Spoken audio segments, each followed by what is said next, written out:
it was very fun and very good exercise. And then we have something set up for this coming weekend where we are going to go kayaking to see the sandhill crane migration, something I've never done.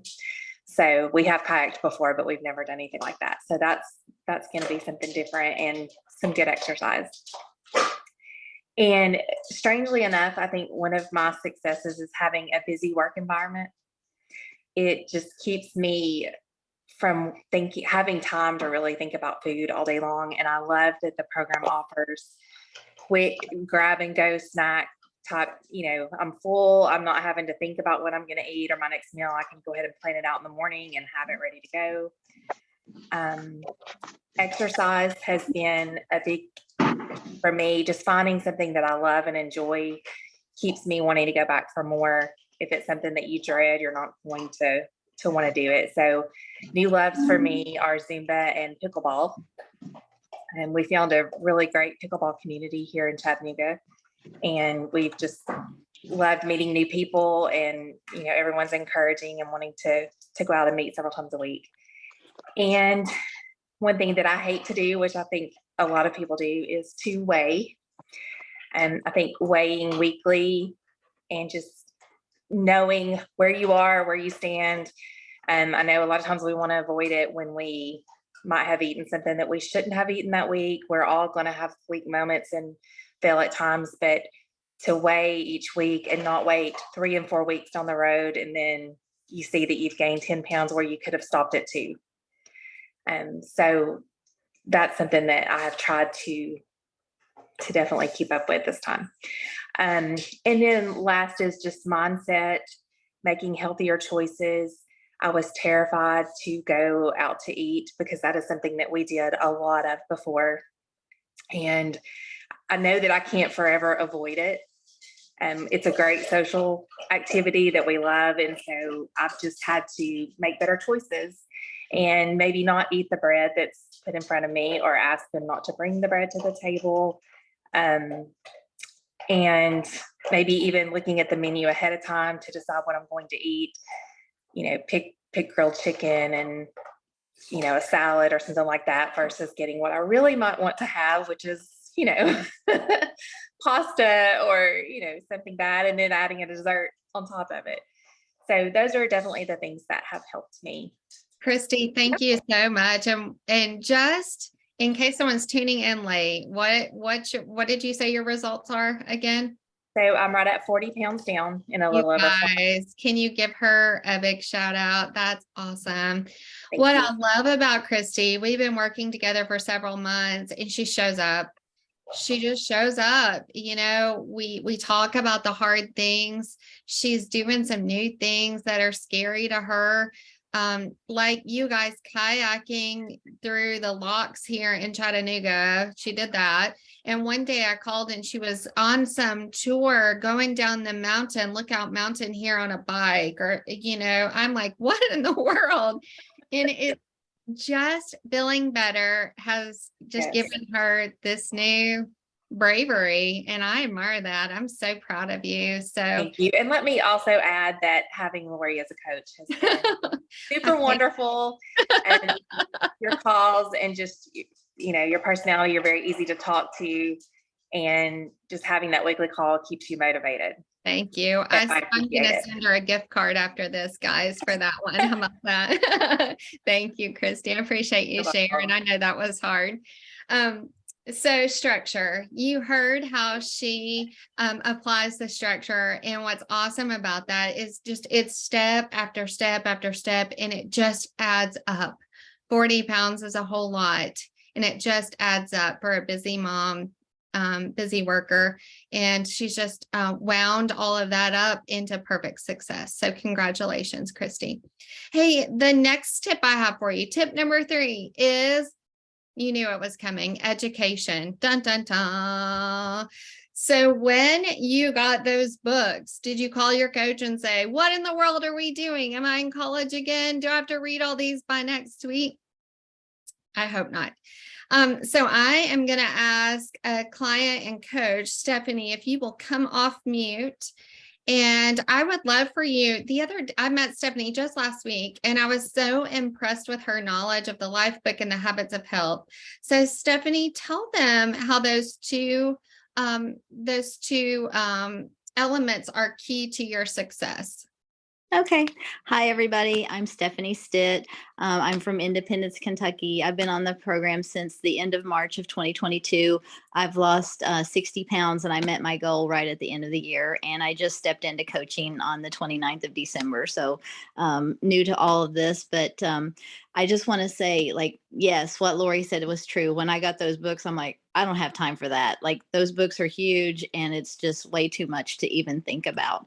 But I did this. I don't know if you can see. I got it bound. So that's a hack. If you take it to like Staples or some office supply store and have them cut the binder off and then they bind it with the spiral bound, it's a lot easier to handle that way.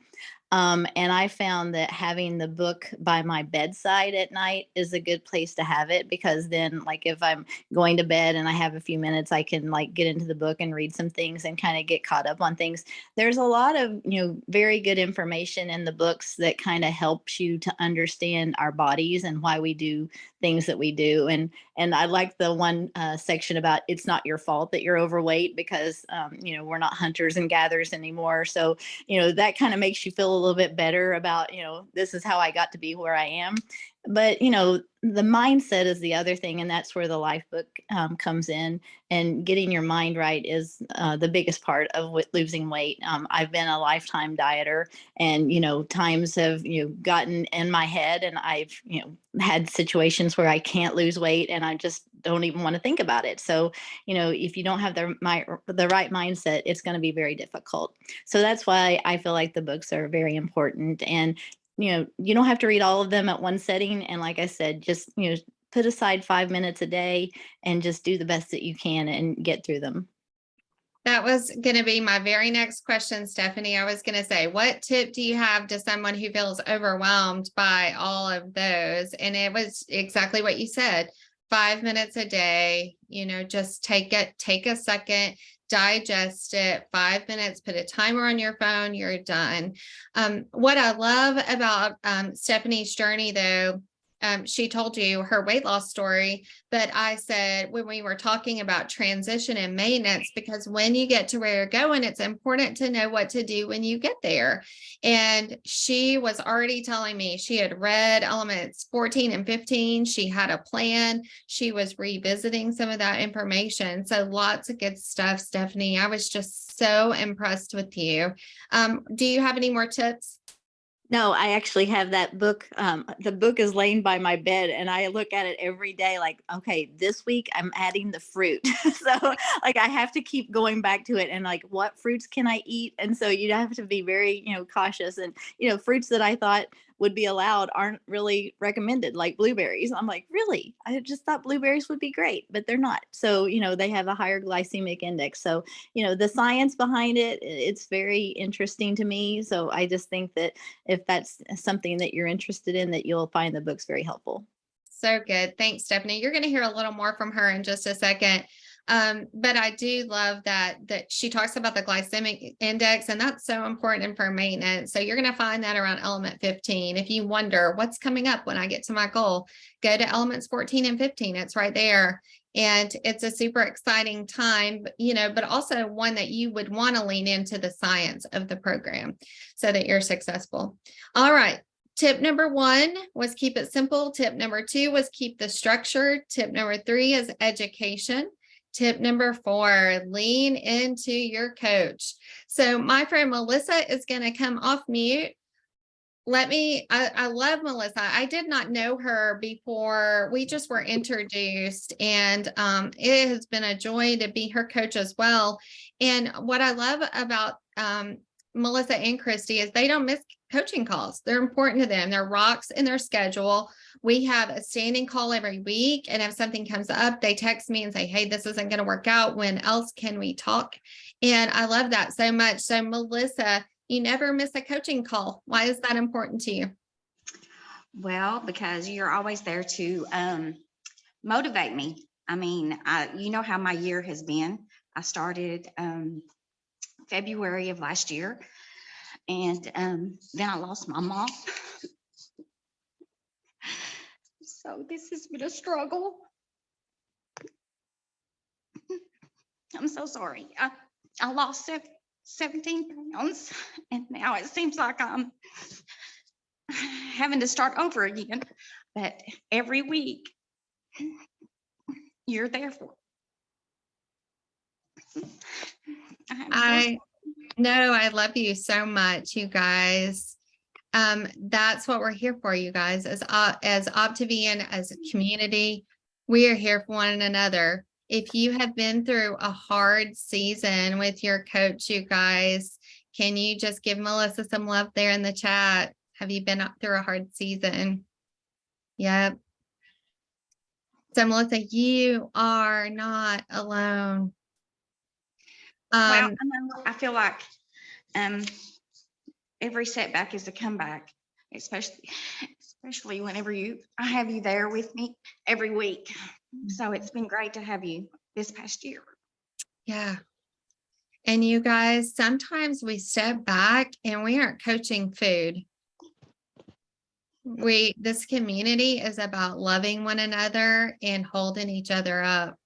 And so I'm so grateful that you shared that, Melissa. I didn't know that you would, but I'm so grateful that you shared that. And I hope you see this, the chat's just blowing up, girl. Thank you. Yes, you're so brave. Thank you for everything you've done for me. Yeah, you're so brave. Thank you for sharing tonight. I'm just reading the chat, you guys. Oh my goodness, Melissa, you got to read that. You got to read every one of those comments. So don't miss a coaching call. We lean in. We don't have to talk about our weight. We don't have to talk about food, but we're here to carry one another. And I hope that, you heard her heart in that. So thank you, Melissa. All right, we've got one more tip, and then I hope you have your questions and comments ready for us. Tip number 5, Stephanie, I'm going to let you share one more time. It's help one person in your world. What I love about Stephanie is I just met her. She's on a different in one of my coaching legs there, but her coach I love. So it's about community, and we don't sign coaches up.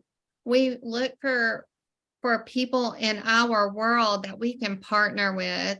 And Stephanie just has linked arms with her coach and linked arms with her world and is just running for it. So Stephanie, you're a pretty new coach. Tell us why you stepped into coaching.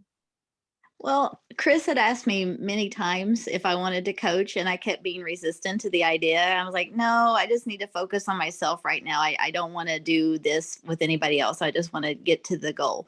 And so once I got to the goal, she's like, okay, now do you want to do it? And I'm like, okay, yeah, I think I'm ready to do it. So I want to, transition. I want to hold myself accountable. And I feel like being that to other people, I can be, kind of a light to other people and show them what I can do and what's possible. And so then sharing it with others and helping others is what I really want to do. So I think that was part of the reason that I wanted to become a coach, is to help others and see that results can be possible for others as well. Yeah. How do you think this decision is going to impact your personal health? I think it will hold me accountable. I think that, I know that I need to continue to follow the program and to continue to watch what I'm doing and, stay on track as far as, trying to keep the low carbs in my life. I'm very much a carbaholic. So I think, knowing that if I go off track, that it will just be bad. And so I just have to keep following the program and stay on track. And being a coach will help me do that. Absolutely. Sometimes when we think about jumping into coaching, I came into coaching about a month, my first month. I'd never lost 10 pounds in a month. And I stepped in pretty quickly because someone was saying, what are you doing? Did you get a new haircut? Is that a new purse? What are you doing? And then I stepped into it. And then Shauna kind of followed me. Shauna and I've been really best friends for like 22 years.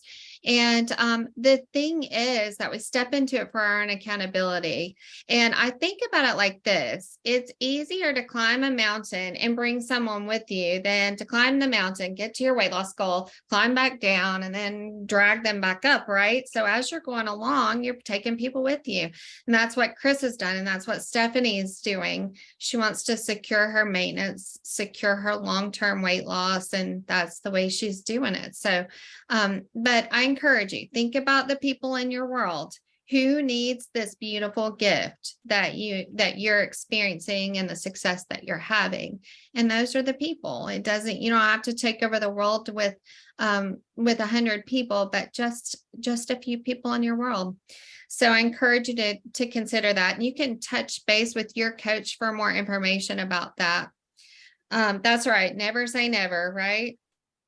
So now you've got my 5 tips. Keep it simple, structure, education, lean into your coach, help one person in your world. Now it's your time. It's our time for our question and answer. And I'm hitting right on time tonight. I'm super excited. It's 8:20 Eastern time. I was worried about that. So we did it. So now there are at the bottom of your screen, you can see the reactions, and there's one that says raise your hand, or you can just wave at us. And any questions or comments, love you to come off mute and share those.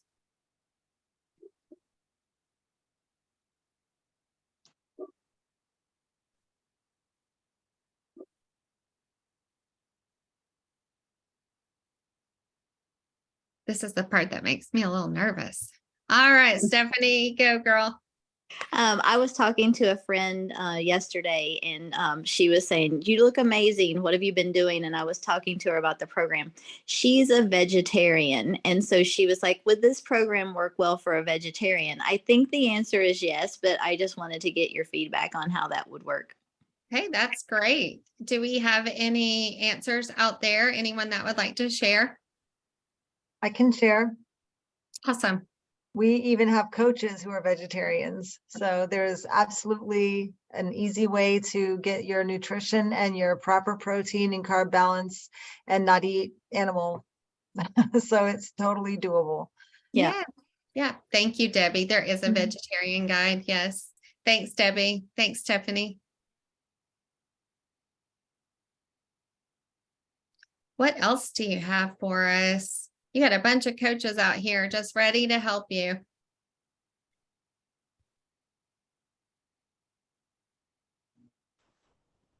Okay, I have a question. Hey, Judy. Okay. If you get way off schedule due to circumstances, say doctor's appointments, whatever, you wind up not taking enough fuelings with you, is there a point that you just have a cutoff for the day and you don't get all your fuelings in or in your meal? Like I'm on the 4 and 2 right now in the process of transitioning. And so today I got like an hour off schedule. So it threw my dinner at 7 o'clock instead of 6 o'clock, which is going to put my last fueling later.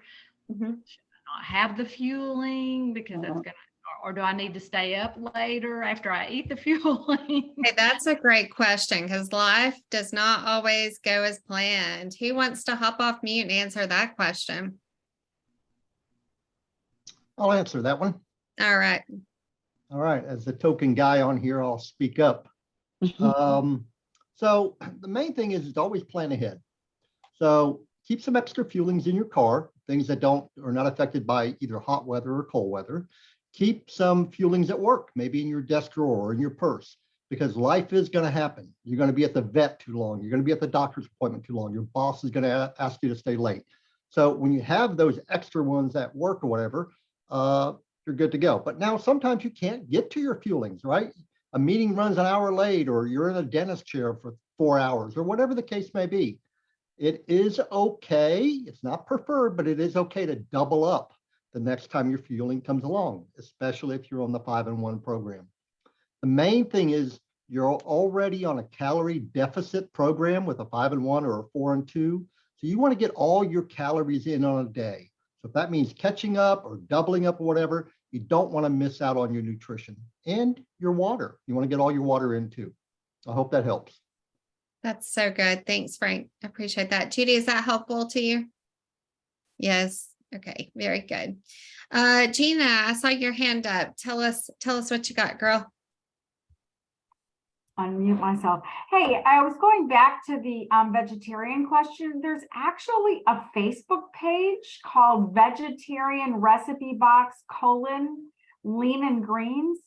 And it is all 5-in-1 compliant vegetarian recipes. Wow. So even though there's things in the Optavia app, there's some extra options out there for you that have all been plan approved. Okay. Is there a way that you could drop that link in our chat, Gina? I sure can. Okay, awesome. So stay tuned for that vegetarian question, and that link is coming in there. Thank you. I did not know about that. All right. I don't see a name, but I see a number, 452. I see your hand raised. I have no idea what I did to make that happen. That's all right. Tell us your name. My name's Rebecca Gibson, and I have a fairly new client who is one of the questions that I really couldn't answer for her, since I'm fairly new, but I knew I could find the answer here, is that she's up for quite a long time. And so spreading the 5 fuelings out to correspond with, she works in a daycare, to correspond with the time that the kids are eating, so that she doesn't, get into food that she doesn't want to be eating. It was posing a bit of an issue where she might have to wait a little bit longer from one snack to her evening meal. And so her question to me was, can I plug a snack in there in between someplace instead of going over the 3 hours, just to stretch out her fuelings? And I want to make sure that I guide her appropriately in that. So if anyone can give me some ideas about that. Absolutely. Coaches, do we have an answer for that?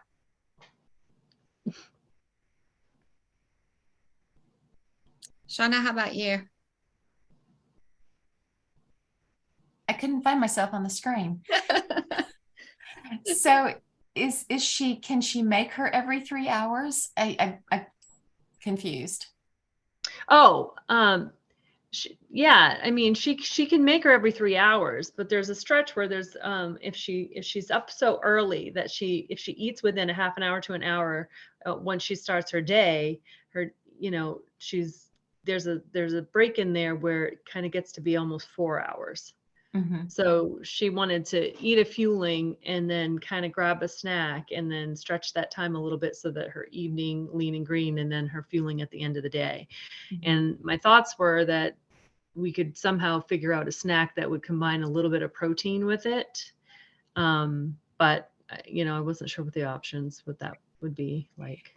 So that would be a question for nutrition support if I were answering it. But I would recommend that if it's getting to the lean and green that is a problem, and she's eating her lean and green a little later, if she could get all of her fuelings in before her lean and green, then that might help her. I've got clients who work really long days and their lean and green is really late in the afternoon. And so sometimes they have to get all their fuelings in before.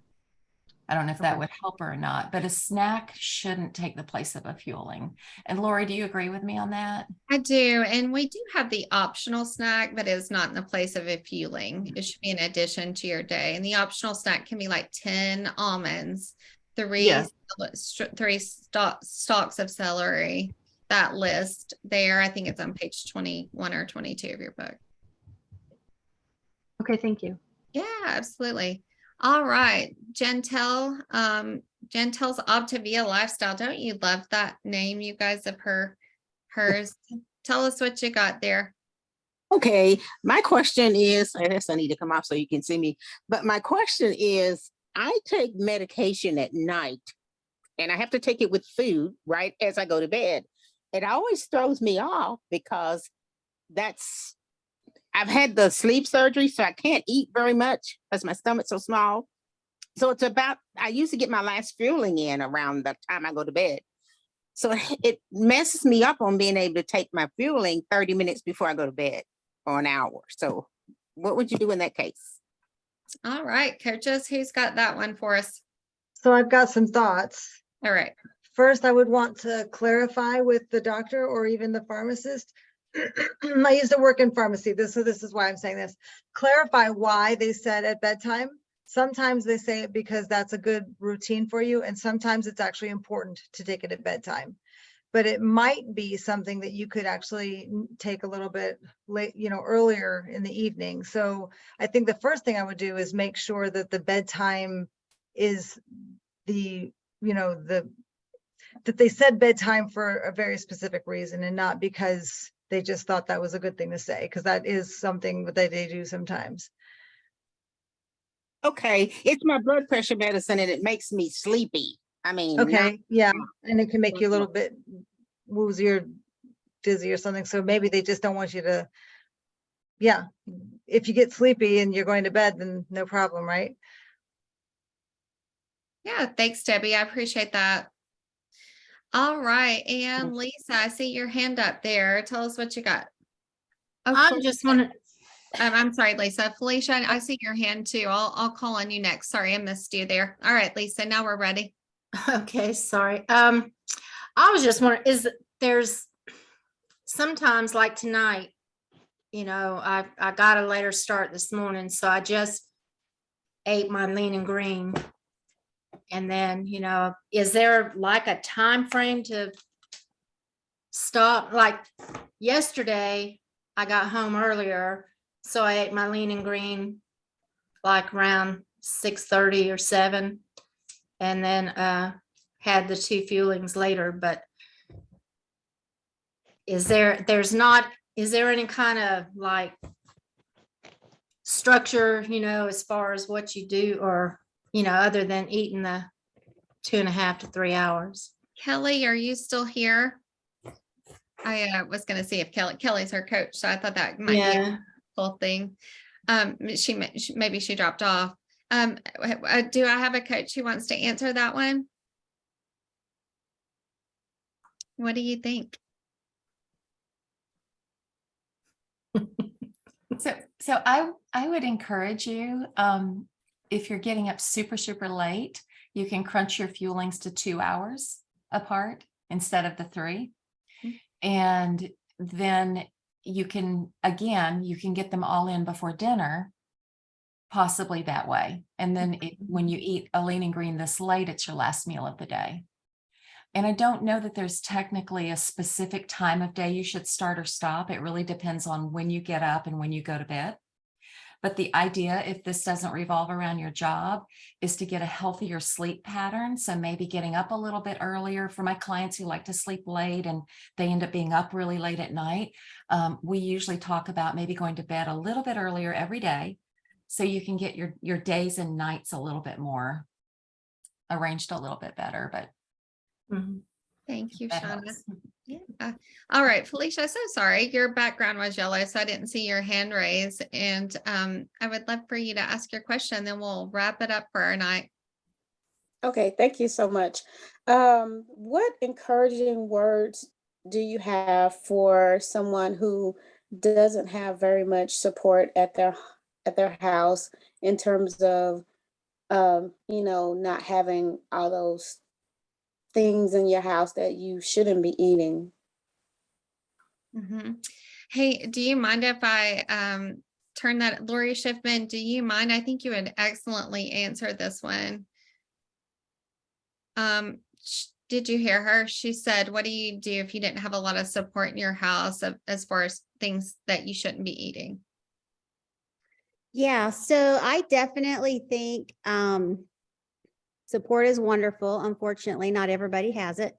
So if you're talking about having clean surroundings, having your kitchen clean, having items in the house that you don't want to see, then maybe clean out a cabinet or a cupboard just for you, so you can put your things there, and or ask if, and I'm presuming, which I shouldn't, but if this is your family, just maybe have a real heart to heart and say, hey guys, you know what, I'm doing this. You don't have to have their support, but you can say, I'm really trying to make my life healthier.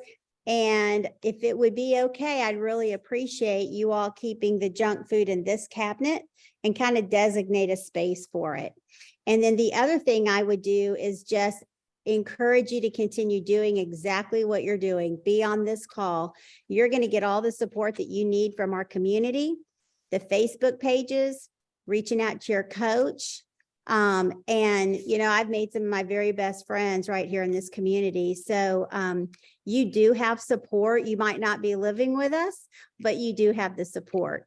So try to create healthy boundaries within your home and or work, wherever you might be having difficulties. Thank you. I thought that would be a really, I knew Lori would come in there. Felicia, is that helpful to you? Yes, thank you very much. You guys, I've so enjoyed this. I just want to remind you one more time about our Launch into Health virtual event on Saturday. You are, all clients are welcome. It is free for you. We'll drop the link into our, I think Dee has already, but into our page just to make sure you have it. It is from 11 to 1 Eastern. So we would love to have you there, hear the heart of our company and the heart of how Optavia got to be what it is and how it's serving the world. It's a super exciting, it's going to be an exciting event. Thank you so much to Christie, to Stephanie, to Melissa, Shauna, thank you for being willing to jump in. And I appreciate you guys being here. This recording will be on your link tree in the next day or so. So look for it there under the tab that says community call recordings. They're all right there. You can catch up on them anytime. Thank you guys for being here. Have a great evening. Thank you. Thank you.